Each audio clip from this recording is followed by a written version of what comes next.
but it's hard to see for the next 3 to 5 years whether that's going to be a real issue for us.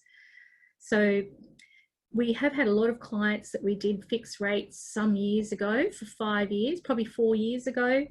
We fixed rates because we were getting, 4.99 in an environment of, 6.2 and 6.3. So we had a lot of clients that we did 4.99 fixed rates and 3.99 fixed rates when there was a very significant margin difference between the fixed rate and the standard variable rate at the time.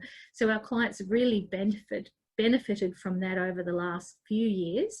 Now, because rates are lower than those fixed rates now, it might take 12 months for our clients to come down to those rates, but they're still overall a long way in front of fixing those rates.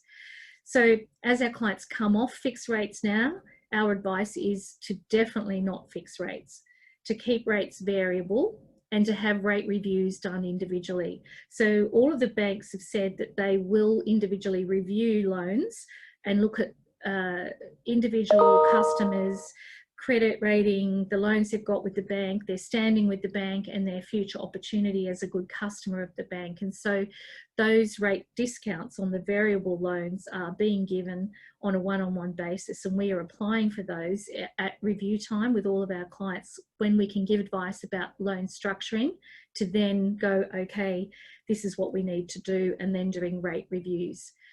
So it's important any rate reviews that we do, especially with our Westpac loans, those rates are discounted rates for the life of the loan. So as rates come lower, that discount rate goes with it. So our clients get to a point where, they're potentially going to be paying, maybe 2% if we do see those extra easings. So I think this kind of poses a point around, if we fix a rate,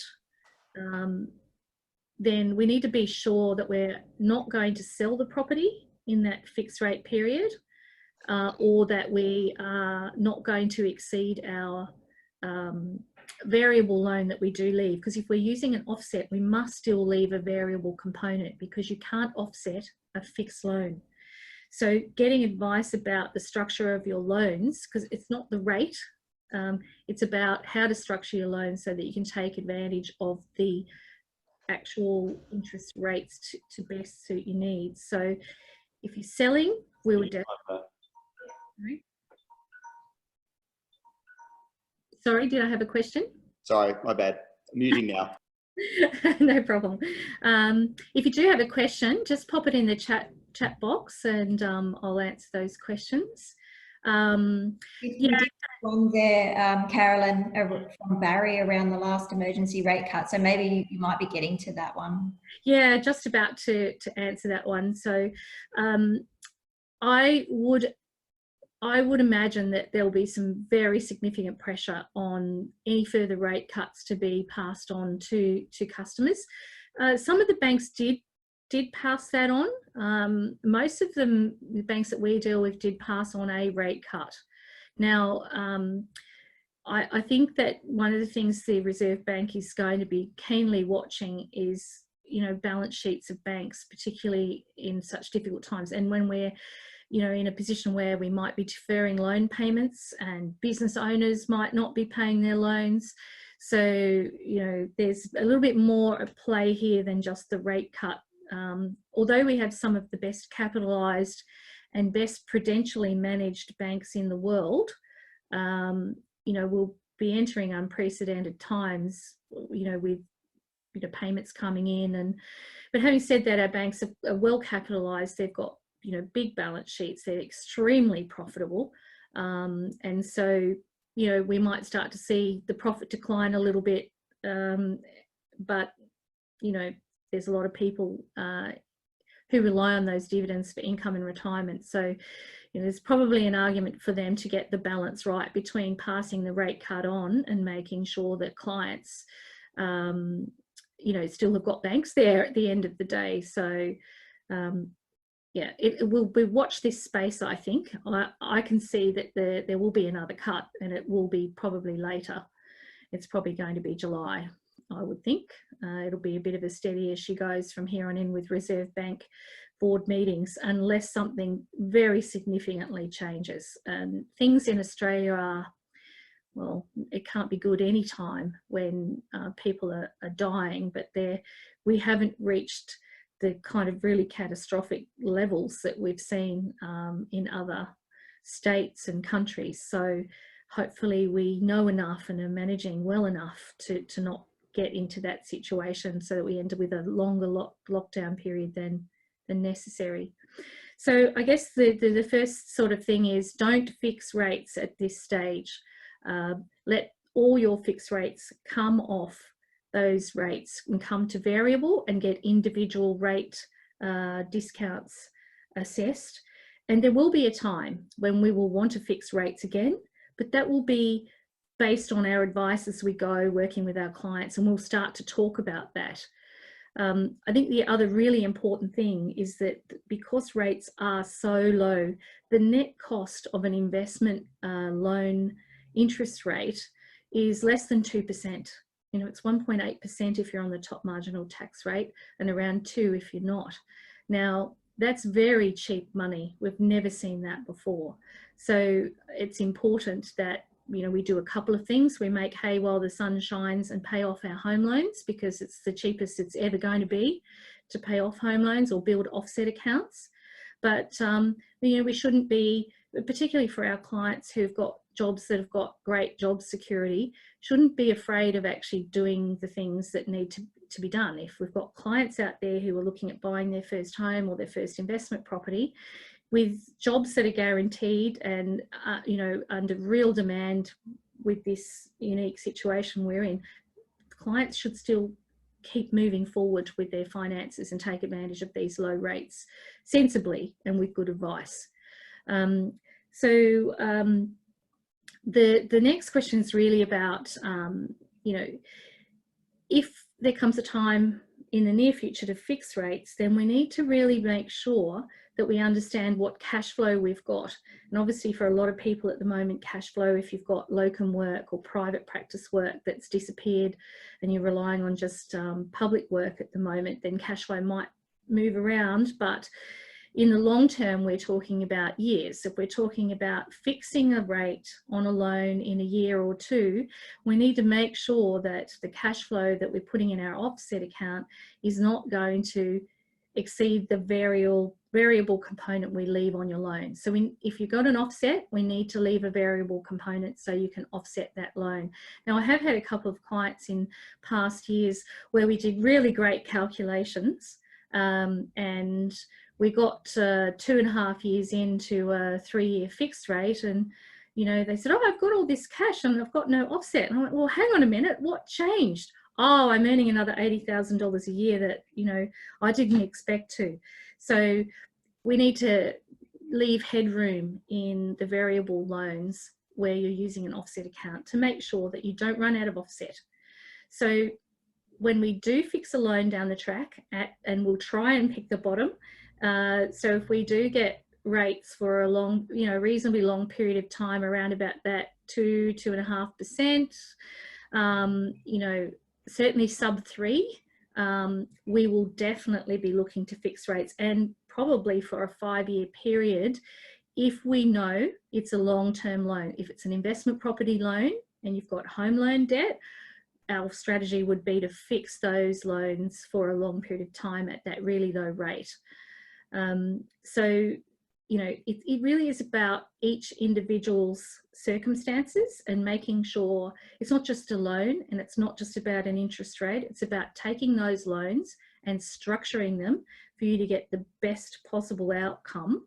And it's something Joe and Jem and I, we take a lot of time looking at loan schedules for clients so that we're making sure that security's arranged properly, that we've got the right structure in place to move around, that tax bills can be paid and non-deductible debt paid down. I mean, it's, you know, the work we do on the loan side adds thousands of dollars each year in tax deductions just by advice. So yeah, there'll definitely come a time when we'll want to fix rates again. just sort of bear in mind that if you do have a fixed rate, depending on the bank, you can typically pay $30,000 off that loan over the loan term as well. So if you do run out of a little bit of headroom towards the end of a fixed rate period, you can pay down a loan. But if you're paying down investment property, that's probably not good. But home loan, that's fine, especially a long-term home that you're going to stay in. So key messages are that we are going to have lower rates for longer. Now's not the time to fix. There will come a time to fix rates, and we'll talk about that, and we'll structure that based on your savings capacity. And, you know, really we're at a time where, you know, it's almost a sort of, you know, golden period for those people who can do things, because it's the cost of finance is so low that opportunities are still there for those who are wanting to buy homes or progress and look at investment properties down the track. So do we have any other questions that anyone has? No? Perhaps go on. Hi, Carolyn, it's Logan here. Just the question I emailed you the other day. There was talk around having mortgage-free holiday periods, inverted commas holiday periods. So, for example, if we had an investment property loan, which is fixed at a higher rate, if we did take that holiday loan period, would that mean that there would be a delay until we could have our rates drop to the current lower variable rates if we chose to take that payment holiday? Yeah, so they won't change the contractual term of the fixed rate. So you probably recall when you put the fixed rate on, you had to sign a document to accept that fixed rate. So they won't change the contractual term of that. If you have a mortgage deferment, because that's what it is, it's deferring the mortgage, it essentially adds that capital to the end of the actual loan itself. So you're capitalising the interest until such time as you back catch that up. Would that mean that so for example, let's say I've got a property that's going to come off a fixed rate in 6 months' time.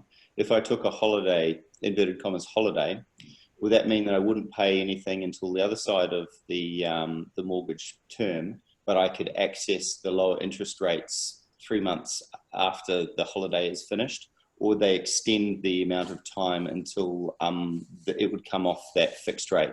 No, the fixed rate term, as I understand it, will remain as is. So the loan will come off the fixed rate at the contracted time for it to come off that rate. The payments that have been deferred will simply be added to the capital or the principal of the loan. And when the loan comes off the fixed rate, then whatever terms and conditions you put in place on that loan will apply to the money that has been deferred. What won't happen though is the loan term will not be extended. So you will need to pay that deferred amount of payments off over the original loan term. So your principal and interest repayments at some stage will go up to cope for the deferred payments. Okay, thank you. Yeah, good.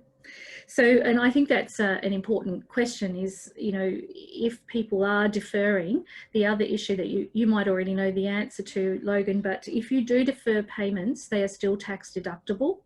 So it doesn't affect your tax or your cash flow on the property if you defer them.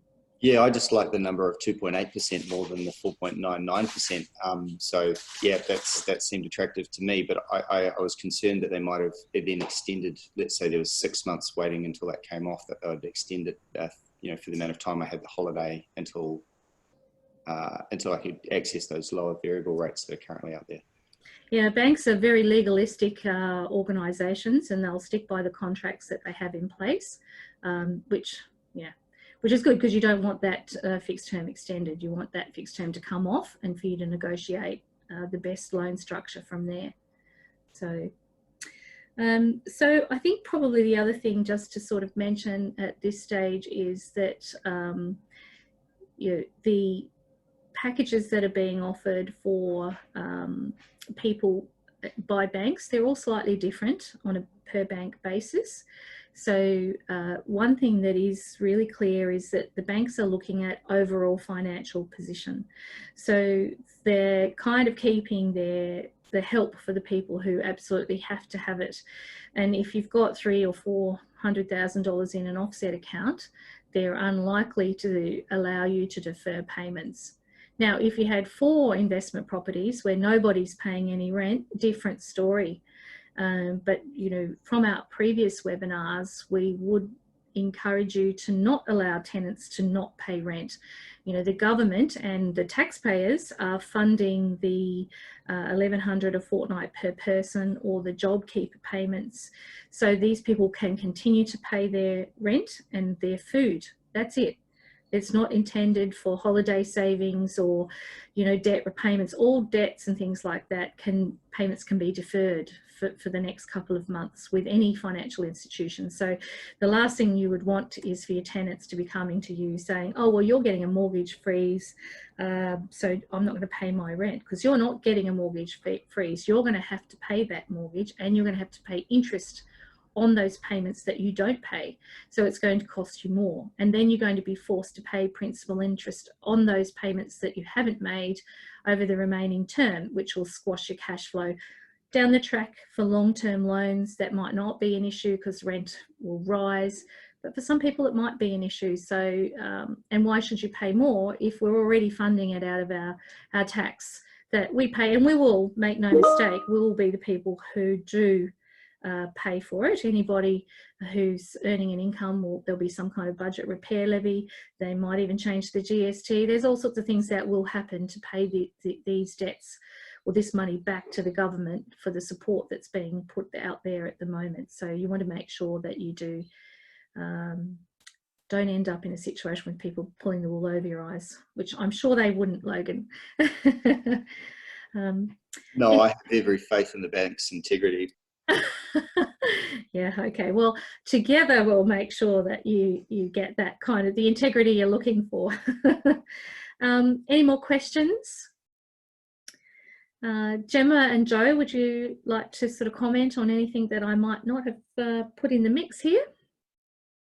I think, Carolyn, the key takeout for me through these very uncertain times is, you know, our clients, as you say, are in a fortunate position. A bank will give you a loan very easily, usually, and negotiate terms with you, but we don't want you just to get a loan. We want you to get advice and to speak to us, because we are, as a team, working very closely to stay across everything as it's evolving. So continue to reach out to us, and let's make sure you have the right advice and the right loan. Great, thanks, Joe. Okay, right. Well, unless there's any more questions, we might conclude the webinar, and we will be circulating this webinar on our bulletin for anybody who is at work and is unable to watch it at this time. And we do encourage you to share it with any family, colleagues, or friends who might be talking about similar things. Thanks for taking the time to join us this morning, and we'll keep bringing you information as we have it to hand. And we appreciate you giving us the opportunity to share our views with you. Thank you, everyone. Thanks a lot, Carolyn. Okay, thanks. Bye. Great day.